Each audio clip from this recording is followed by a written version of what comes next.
คู่น้องแอนกับหนึ่งราศีลงตัวที่20,000ครับลูก20,000 บาทครับน้องแอนกับหนึ่งราศี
จุกตุ๊กกับเพชรน้ำข้าว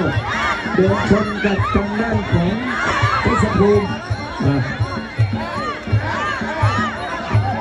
ยกที่5ยกสุดท้ายครับ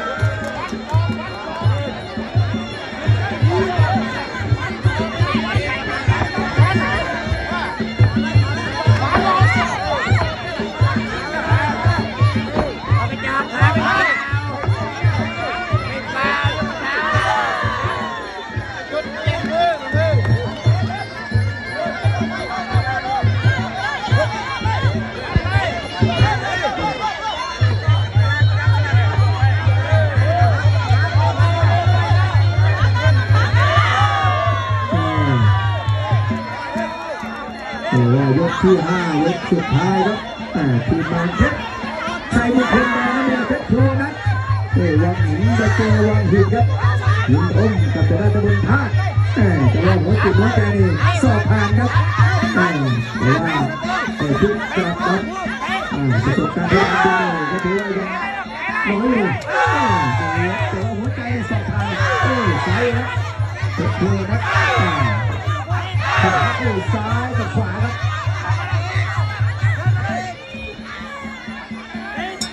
6 ยกที่5ยกสุดท้ายนะเสียเอ็มทีวันเสียสมควรครับป่าบ้านพี่บองน้องป่า